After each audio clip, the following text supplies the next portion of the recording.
falando então da Ordem dos Cavaleiros Templários, que foi uma organização de cavalaria que existiu na Idade Média, no tempo das Cruzadas, né?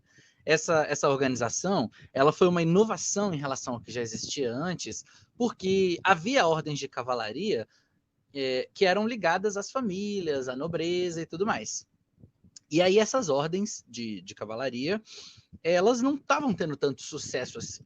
Então alguns padres, alguns homens importantes da igreja, eles tiveram a ideia de criar uma nova ordem de cavalaria, um movimento de ordens de cavalaria, que fosse diretamente ligado a essa mentalidade eclesiástica de cavaleiros que, ao mesmo tempo que fossem cavaleiros, guerreiros, militares, também fossem monges, né? Então, a grande diferença dessa ordem e de todas as que vieram depois é o fato de que esses cavaleiros eles estavam comprometidos. Eles, além de ser militares, eles faziam juramentos de monges. Então, eles tinham lá o voto de castidade, o voto de pobreza, o voto de obediência. Entendeu? Então é sobre isso que nós estamos falando aqui, Cavaleiros Templários. E essa ordem, ela começa no ano de 1118, mas ela só vai ter a aprovação pontifical, ela só vai se constituir eclesiasticamente quando é publicado, né, essa regra, que é um documento que foi escrito pelo abade de Claraval. O abade é um monge muito importante, né? Um chefe de monges. Esse abade de Claraval é um doutor da Igreja Católica, um santo muito importante da cristandade, que é chamado de Bernardo. Ele era muito inteligente. Tão inteligente que todos os bispos do mundo inteiro mandavam cartas para ele perguntando coisas, pedindo para ele responder. Ele era um intelectual extremamente importante. Nesse tempo, ele era o intelectual mais importante do mundo cristão, né? Ele era o cientista, o pensador, o filósofo, o conselheiro mais importante de todos, né? E aí, nesse ano em que a ordem foi constituída, aconteceu um concílio, né? Um concílio é uma reunião de todos os bispos do mundo, né? É o evento mais importante da cristandade. E aí, durante esse concílio, o Bernardo de Claraval viajou até lá, né, para poder defender, junto aos bispos, junto ao pontífice, essa nova cavalaria. Tanto que o discurso que ele fez chama-se De Laude Nove Militia, em latim, né, que é o elogio, o discurso falando bem da nova cavalaria. A nova cavalaria no sentido de ser uma cavalaria sagrada, uma cavalaria de Cristo.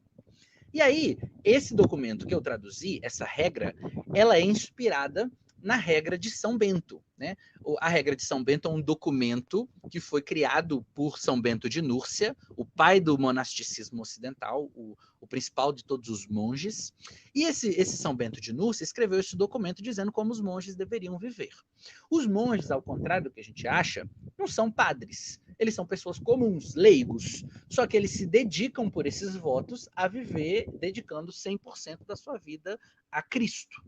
E aí, São Bernardo, ele era dessa ordem beneditina. E ele já tinha, alguns anos antes, promovido uma reforma, porque ele acreditava que os monges beneditinos da época dele não estavam levando as coisas a sério. E aí ele faz essa reforma e cria uma nova ordem beneditina que se chama Cisterciense, que são os monges que usam uma túnica toda branca. O próprio São Bernardo, quando vocês verem imagens dele, inclusive no livro tem imagens do São Bernardo, ele usa uma túnica toda branca. E aí ele pega a regra de São Bento, que era a da ordem dele também, e ele fala assim, eu vou criar uma adaptação, tirando aquelas agruras, aqueles jejuns muito fortes que os monges tinham que fazer, e adaptando isso para a vida militar. Como o próprio São Bernardo não era militar, para isso ele dependeu de quem era militar. Então ele convidou o Hugo de Payán, que foi o fundador, o primeiro mestre da ordem, um dos cavaleiros mais famosos da história do mundo, para ajudá-lo a escrever.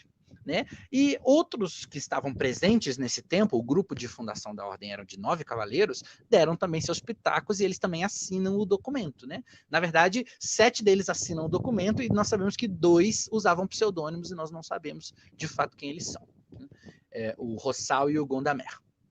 E aí, essa regra, ela revela esses aspectos sobre como esses cavaleiros viviam, e isso é muito interessante. Daqui a pouco eu vou até falar um pouco para vocês sobre como que são essas regras, né? Essas cláusulas, esses artigos. E aí, nesse sentido, o São Bernardo foi um sucesso tão grande a publicação desse documento que a ordem saltou de 9 cavaleiros para dali a 5 anos, 800 cavaleiros. Virou um exército de um reino.